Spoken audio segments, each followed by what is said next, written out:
Friends, आज हम पढ़ेंगे NCERT क्लास 10 हिस्ट्री के chapter the making of a global world का 5th मॉड्यूल।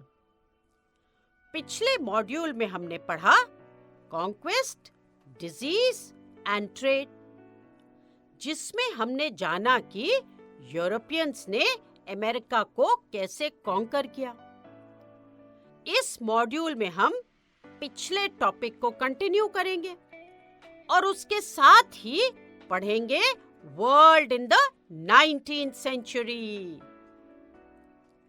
तो यूरोप में 19th सेंचुरी तक पॉवर्टी और हंगर बहुत कॉमन थी, मतलब गरीबी और भूखमरी बहुत कॉमन थी।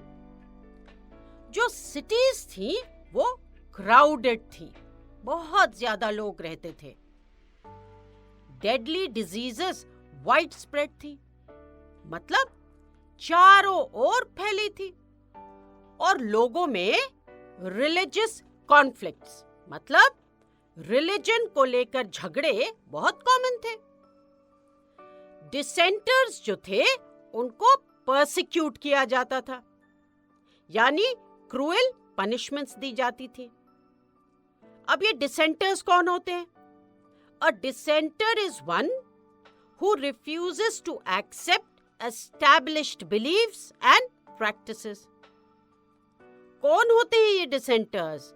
ऐसे लोग जो एस्टैब्लिश्ड यानी पहले से चले आ रहे फेथ को नहीं मानते। सो इस परसिक्यूशन से बचने के लिए यूरोप से हजारों लोग भागकर अमेरिका चले आए। ड्यूरिंग दिस टाइम अमेरिका के प्लांटेशंस में यूरोपियन मार्केट्स के लिए कॉटन और शुगर ग्रो की जा रही थी। अब जिसमें अफ्रीका से लाए गए स्लेव्स काम करते थे। तो ये थी सिचुएशन यूरोप में 19th सेंचुरी तक। 18th सेंचुरी में चाइना और इंडिया वर्ल्ड की रिचेस्ट कंट्रीज थी। एशियन ट्रेड में भी ये दोनों कंट्रीज प्री एमिनेंट थी, मतलब ये सबसे आगे थी, सबसे ऊपर थी। 15th सेंचुरी के बाद से चाइना ने ओवरसीज कॉन्टैक्ट्स, मतलब फॉरेन कंट्रीज से कैसे भी कॉन्टैक्ट्स रिस्ट्रिक्ट कर दिए और अपने को आइसोलेट कर लिया। अब मार्केट में क्या हुआ? मार्केट में चाइना का रोल रिड्यूस होने लगा और इससे क्या हुआ?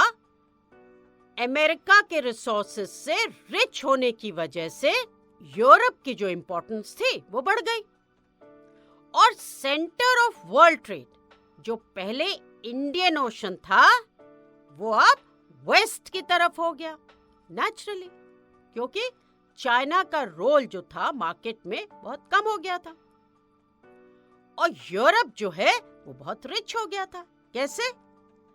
अमेरिका की रिसोर्सेज से। तो अब यूरोप की इंपॉर्टेंस बढ़ गई और पहले था सेंटर ऑफ वर्ल्ड ट्रेड कहां पे? Indian ocean. मगर अब क्योंकि चाइना की इंपॉर्टेंस कम हो गई और यूरोप की इंपॉर्टेंस बढ़ गई, तो ट्रेड जो है अब वेस्ट की तरफ हो गया और Europe now emerged as the centre of world trade. मतलब अब एशिया की जगह Europe centre of world trade बन गया। और ये क्यों हुआ था? Because Europe had become rich by exploiting the American resources. तो चलिए एक बार इन पॉइंट्स को रिकॉल कर लेते हैं। तो 19th सेंचुरी तक यूरोप में क्या कॉमन था? सोच के बताओ। हाँ, पॉवर्टी और हंगर। सिटीज कैसी थी?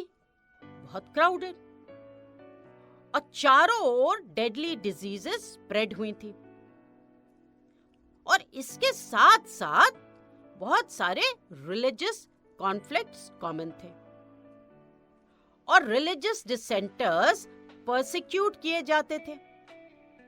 तो इसीलिए क्या होता था, हजारों लोग भागकर यूरोप से अमेरिका चले गए। तो ये थी सिचुएशन यूरोप की बिफोर द 19th सेंचुरी।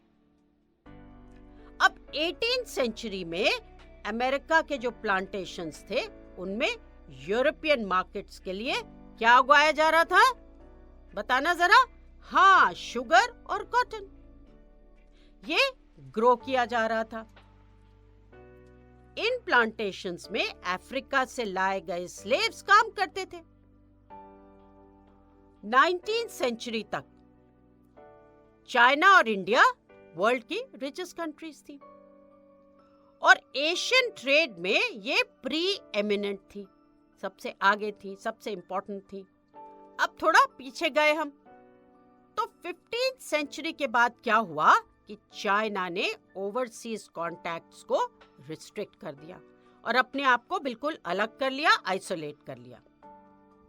और चाइना का रोल रिड्यूस होने लगा, किसमें? ट्रेड में। तो अब किसकी इंपॉर्टेंस बढ़ी? हाँ, यूरोप की, क्योंकि तब यूरोप रिच हो रहा था by exploiting the resources of America. तो अब जो ट्रेड इंडियन ओशन से होता था, मतलब इंडियन ओशन जो पहले सेंटर ऑफ वर्ल्ड ट्रेड हुआ करता था, अब जो है वेस्ट की तरफ ये सेंटर शिफ्ट हो गया, क्योंकि यूरोप की इंपॉर्टेंस बढ़ गई और ये centre of the world trade बन गया। कौन सा बन गया? Europe. So now let's do a quick revision. Until the 19th century, poverty and hunger were common in Europe. Cities were crowded and deadly diseases were widespread. Religious conflicts were common and religious dissenters were persecuted, and therefore thousands fled Europe for America. By the 18th century, plantations worked by slaves captured in Africa were growing cotton and sugar for European markets. Until the 19th century, China and India were among the world's richest countries and they were preeminent in Asian trade. From the 15th century, China is said to have restricted overseas contacts and retreated into isolation. China's reduced role and the rising importance of the Americas gradually moved the center of the world trade westwards, and Europe emerged as the center of the world trade. तो अब थोड़ा आगे चलते। 19th century में specially between 1815 to 1914 world पूरी तरह से बदल गया। इकोनॉमिक, पॉलिटिकल, सोशल, कल्चरल और टेक्नोलॉजिकल फैक्टर्स के आपस में कॉम्प्लेक्स इंटरैक्शंस ने सोसाइटीज और उनके एक्सटर्नल रिलेशंस को बदल कर रख दिया। अब यहाँ पे हम कॉम्प्लेक्स इंटरैक्शंस क्यों कहते हैं? अब देखिए, इंडिया के एग्जाम्पल से समझते हैं। ब्रिटिशर्स ने यहाँ सिर्फ ट्रेड ही नहीं किया, उन्होंने यहाँ की गवर्नेंस को भी अपने हाथ में ले लिया, मतलब कंट्री को गवर्न करने लगे। ऐसे इकोनॉमिक और पॉलिटिकल फैक्टर्स दोनों जुड़ गए। फिर उन्होंने सोशल अफेयर्स में भी इंटरफियर किया। इंडियंस को काफी बुरी तरह ट्रीट किया। उन्हें अपने ही कंट्री में सेकेंड ग्रेड सिटीजन्स की तरह रहना पड़ रहा था। उनके आने से, मतलब ब्रिटिश के आने से, कल्चर भी अफेक्ट हुआ। लैंग्वेज, ड्रेसिंग, कस्टम्स काफी बदल गए। टेक्नोलॉजिकल फैक्टर्स तो आपने पहले ही पढ़ लिए हैं, जैसे कि रेलवेज। तो ये सब फैक्टर्स आपस में जुड़ गए। इनके कॉम्प्लेक्स इंटरैक्शन ने सोसाइटीज को बदला और सोसाइटीज के एक्सटर्नल रिलेशंस यानी दूसरी सोसाइटीज के साथ रिलेशंस को भी बदला।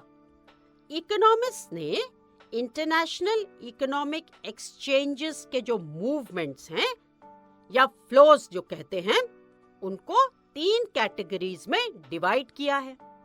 किसको डिवाइड किया है? इंटरनेशनल इकोनॉमिक एक्सचेंजेस के मूवमेंट्स को। तो ये 3 कैटेगरीज कौन सी हैं? पहला है ट्रेड का फ्लो, दूसरा है लेबर का फ्लो और तीसरा है कैपिटल का फ्लो।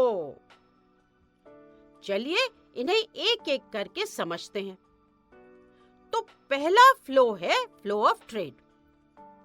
ट्रेड मतलब एक जगह से सामान खरीदकर उसे दूसरी जगह प्रॉफिट के लिए बेचना। इस टाइम पर ट्रेड बढ़ने लगा था, तो ये हो गया ट्रेड का फ्लो। अब दूसरा फ्लो है द फ्लो ऑफ लेबर।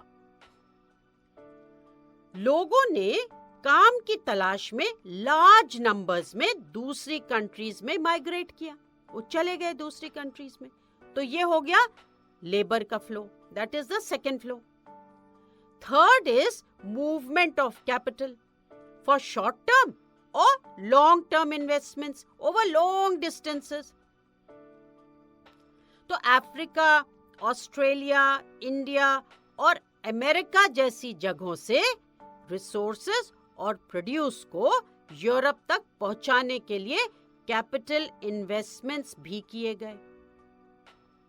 और ये जो इन्वेस्टमेंट्स थे दोनों तरह के थे, लॉन्ग टर्म भी थे और शॉर्ट टर्म भी थे। अच्छा ये बताओ, रेलवेज जो है वो लॉन्ग टर्म इन्वेस्टमेंट है या short term? Of course long term investment है। शॉर्ट टर्म इन्वेस्टमेंट कौन सी थी? सोचो, एग्रीकल्चरल इन्वेस्टमेंट्स जैसे सीड्स, फर्टिलाइजर्स, इरिगेशन, जो सिर्फ एक सीजन के लिए की जाती है। ये तीनों तरह के जो फ्लोज हैं आपस में जुड़े हैं और इन्होंने लोगों की लाइफ्स को बहुत डीपली अफेक्ट किया है। और ये इफेक्ट्स जो हैं कितने नेगेटिव थे और कितने पॉजिटिव, ये हम आगे के मॉड्यूल्स में डिटेल में पढ़ेंगे। इन 3 फ्लोज का जो इंटरकनेक्शन है वो कई बार ब्रोकन भी दिखता है। कैसे? वो ऐसे, गुड्स और कैपिटल का फ्लो जितना फ्री था उस समय उतना फ्री लेबर का माइग्रेशन नहीं था। अब इसे सिंप्लीफाई करके बताएं तो कह सकते हैं कि यूरोपियंस अपने साथ एशियन सामान को बिग क्वांटिटीज में ले जाते थे, पर वो अपने साथ यहाँ के लोगों को तो नहीं ले जा सकते थे ना। इसीलिए हम 19th सेंचुरी की इकोनॉमी को अच्छे से तभी समझ सकते हैं जब हम इन 3 फ्लोज को एक साथ देखेंगे अगले मॉड्यूल्स में। तो अभी तक हमने क्या पढ़ा? अभी तक हमने पढ़ा कि वर्ल्ड जो है वो चेंज हो रहा था profoundly in the 19th century. तो बहुत सारे चेंजेस हो रहे थे वर्ल्ड में इन द 19th सेंचुरी। और economic, political, social, cultural and technological factors ने कॉम्प्लेक्स वेज में इंटरैक्ट किया और सोसाइटीज को ट्रांसफॉर्म किया और एक्सटर्नल रिलेशंस को रीशेप किया। जो इकोनॉमिस्ट्स हैं उन्होंने इंटरनेशनल इकोनॉमिक एक्सचेंजेस को 3 टाइप्स में डिवाइड किया है। पहला कौन सा है बताना जरा? हाँ, पहला फ्लो है ऑफ ट्रेड और सेकंड है ऑफ लेबर एंड थर्ड है ओवरसीज कैपिटल इन्वेस्टमेंट्स। और कैपिटल का मतलब तो तुम्हें पता ही है, इट इज मनी। और ये 3 फ्लोज आपस में क्लोजली जुड़े हुए हैं और इन्होंने लोगों की लाइफ्स को डीपली अफेक्ट किया है। So now let's do a quick revision. The world changed profoundly in the 19th century. Economic, political, social, cultural, and technological factors interacted in complex ways to transform societies and reshape external relations. Economists identify three types of movements or flows within international economic exchanges. The first flow is the flow of trade. The second flow is the flow of labor. And the third flow is the flow of overseas capital investments. All three flows were closely interwoven and affected people's lives deeply. तो अब यह module यही खत्म होता है और हमने इस मॉड्यूल के सारे इंपॉर्टेंट पॉइंट्स को बहुत अच्छे से समझा है और उनका रिवीजन भी करा है। तो अब इस मॉड्यूल पर बेस्ड कोई भी क्वेश्चन आप बहुत आसानी से आंसर कर सकते हैं।